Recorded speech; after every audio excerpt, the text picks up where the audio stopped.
बननी है बाबा की दाल।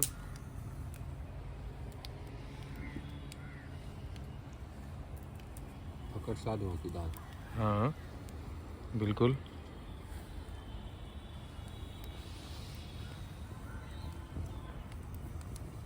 इस पे अपना आटा लगाने के लिए इन पत्तों का इस्तेमाल करेंगे। इन्हीं पे आटा गूंथा जाएगा। प्लेट बनाई जा रही है, इस पे आटा गूंथेगा।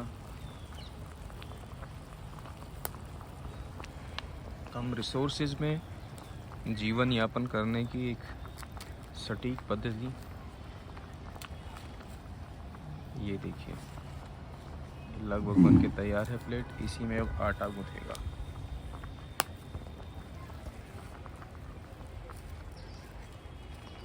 गंगा जी का किनारा।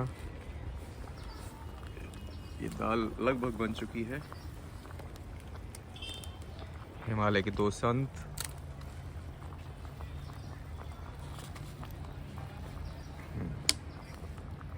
आटा पूरा ये तैयार हो गया है। पात्र प्राकृतिक पात्र, पत्तों से बना हुआ। पत्ते कम रह गए थे प्लेट कंप्लीट होने के लिए, ताकि उसमें आटा गूंथा जा सके। तो ये 2 पत्ते अब लगाए जा रहे हैं। इसी पेड़ के पत्ते हैं, कहीं ज़्यादा दूर जाना नहीं। पानी के लिए सामने गंगा जी बह रही हैं।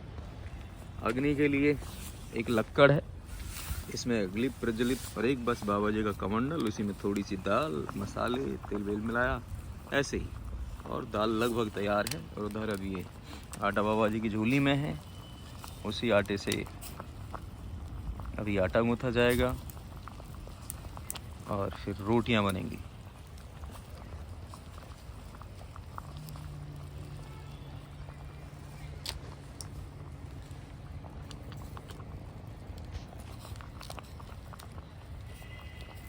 आटा निकल गया है। और बाबा जी का कहना है कि प्रकृति के सोर्सेस का कम से कम इस्तेमाल करना चाहिए हमको, जिससे कि हम प्रकृति को कम से कम हानि पहुंचा सकें।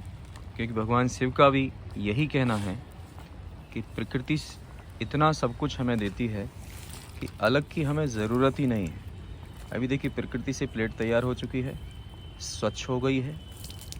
और अभी इसी पर आप देखते जाइए कि इस तरह से बाबा जी अपना ये रोज़ाना की जो इनकी जीवन यापन का तरीका है वो बिल्कुल सरल, साधारण और शिव प्रदत्त है।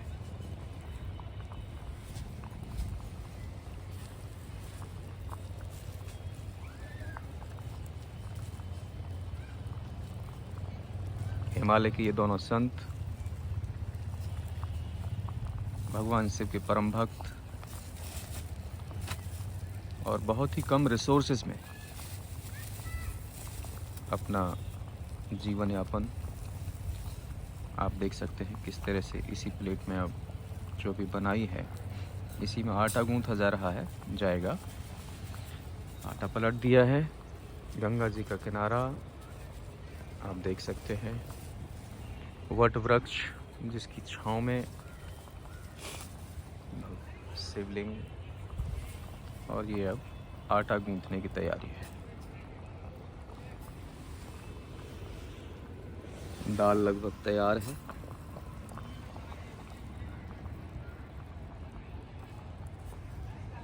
आटा गूंथ रहे हैं, और ये देखो उसी प्लेट में आटा गूंथा जा रहा है, जिस प्लेट को बाबा जी ने खुद से तैयार किया है पत्तों की मदद से। और लगभग आटा अब थोड़ी बहुत देर में तैयार हो जाएगा। और इधर ये तवा तैयार है।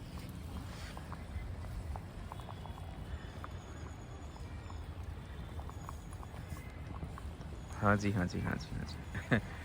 बाबा मौन ही हैं, बचपन से ही मौन में हैं, मौन में ही रहते हैं।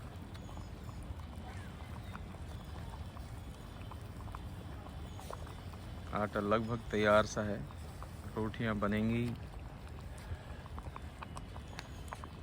उसके बाद बटेंगी फिर खाई जाएंगी।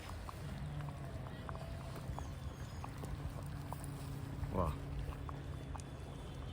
इस चकाचौंध भरी दुनिया के बीच ऐसे भी लोग हैं जो स्वयं प्रकृति की मदद से, प्रकृति का कम से कम इस्तेमाल करके, उसको कम से कम हानि पहुंचा के, उसे रिसोर्सेस की तरह इस्तेमाल करके अपना जीवन यापन करते हैं और भगवान शिव के सच्चे संदेश का पालन करते हैं। प्रकृति हमें शायद सभी कुछ देती है, अभी तक जो भी दिया है सब कुछ प्रकृति ने ही दिया है, लेकिन हम शायद कहीं ना कहीं ज़्यादा लेने की समझ बूझ में रहते हैं और उसे हानि पहुंचाते हैं। यहाँ एक सीख मिलती है। सीख ये है कि कम से कम प्राकृतिक सोर्सेस का इस्तेमाल करके आप अपना जीवन यापन बहुत आसानी से कर सकते हैं, बिना किसी चिंता के।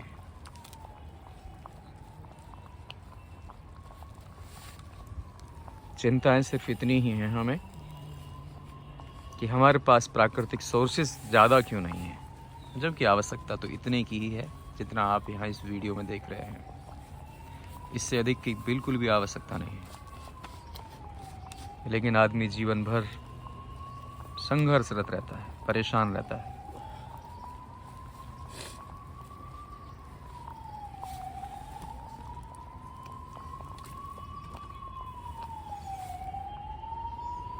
आटा मर चुका है, बाबा जी के हाथ में है, और अभी इधर तवा यहाँ पे रखा है। इससे अभी बस रोटियां बनेंगी। बाबा जी की बस इतनी सी छोटी सी झोली है, इसी में छोटा छोटा सामान रहता है। और ये बाबा जी की बूटी है, बूटी का सहारा लेंगे बाबा। भोले के परम भक्त।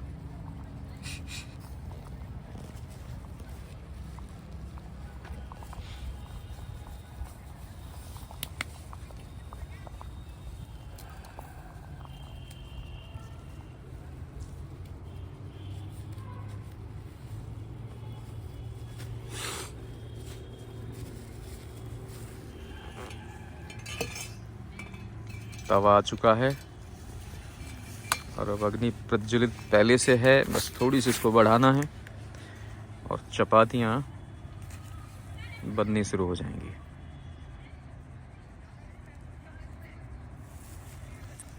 उधर बाबा मौनी बाबा अपना वो बना रहे हैं, प्रयोग कर रहे हैं कुछ आयुर्वेदिक औषधियों पर। तो उन्हीं का एक प्रयोग है बाबा का। ये देखिए प्रयोग यहाँ पे चल रहा है, ये मसाला है प्रयोग का।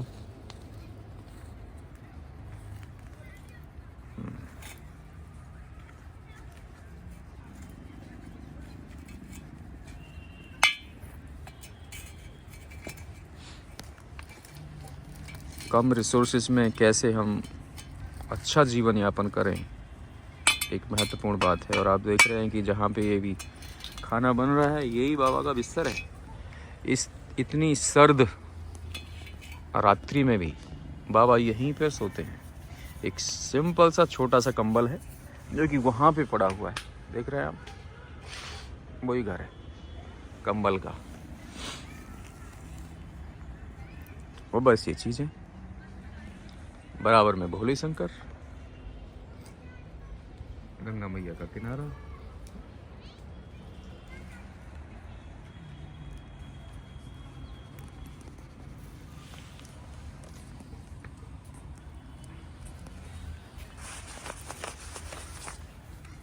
हो चुकी हैं, आप देख सकते हैं तवा भी गर्म है बाबा का, और बाबा लगातार अब रोटी बनाने का प्रक्रम बाबा का शुरू है।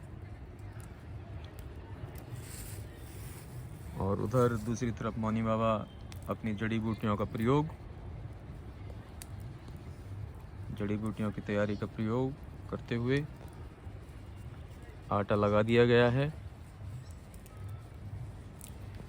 और अभी रोटी बना रहे हैं बाबा, बहुत प्रेम और आनंद से।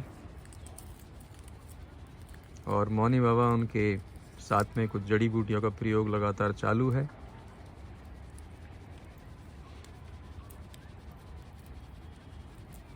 तवा गरम हो चुका है।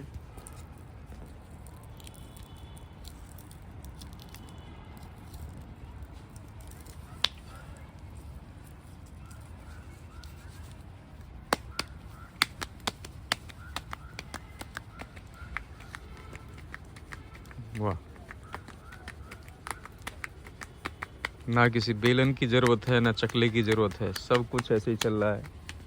शानदार रोटी गोल एकदम। लगा हुआ तवा। आप हैं मानव बाबा।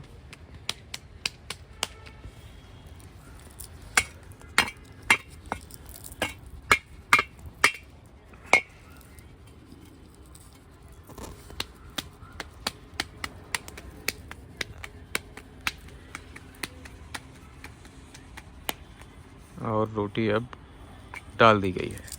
वाह,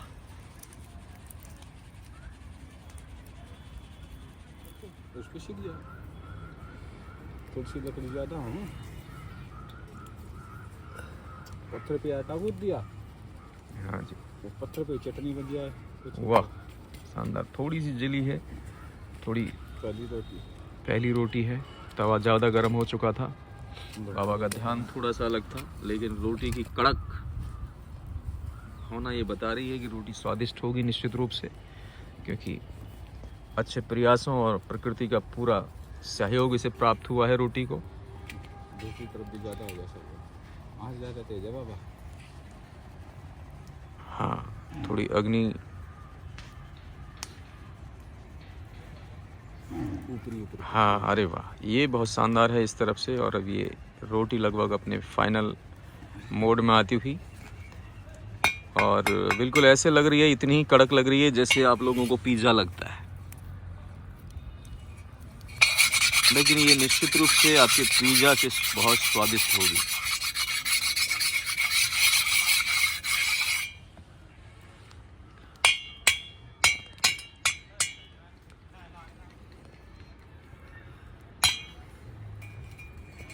एक रोटी शानदार बन चुकी है, और इसी तरह से करारी रोटी एकदम कड़क शानदार।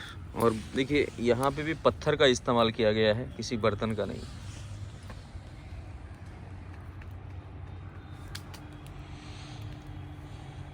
ये भोले के भगत हैं, जड़ी बूटियों पे लगातार इनका प्रयोग चलता रहता है।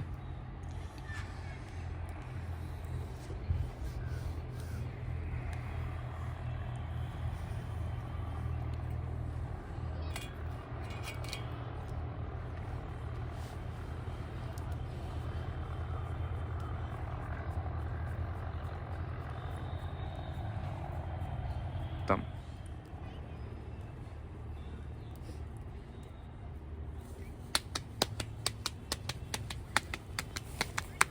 दाल बन गई थी। अच्छा,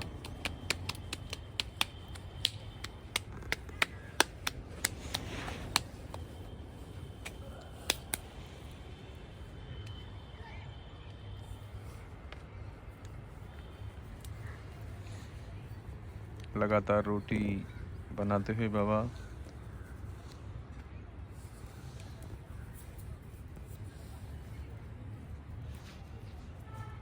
अभी देखिए रोटियां लगभग तैयार हो गई हैं। थोड़ी सी 2-3 रोटियां बाकी हैं, और बाबा जी का भोजन पूरा हुआ। और उधर बाबा जी कुछ प्रयोग करते हुए, जड़ी बूटियों पर प्रयोग जारी है। हिमालय की औषधि,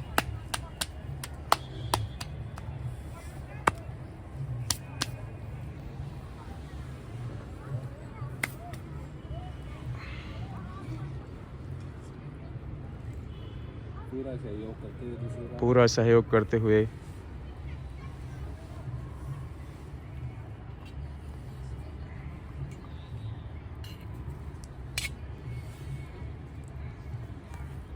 और फिर से चिलम दूसरे पाले में। लेकिन अभी बाबा थोड़े से बिजी, लेकिन उन्होंने उस व्यस्तता को छोड़ा और फिर से एक बार फिर से प्रयोग,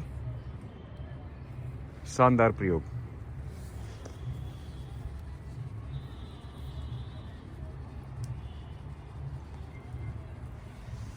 रोटियां लगभग तैयार हैं।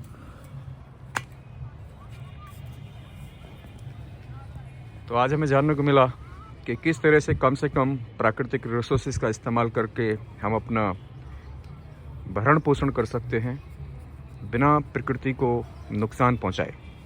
और भगवान शिव की यही एक सबसे बड़ी शिक्षा है, जिसका उदाहरण हिमालय के ये दो संत, जिन्होंने अपने खुद के दिखा के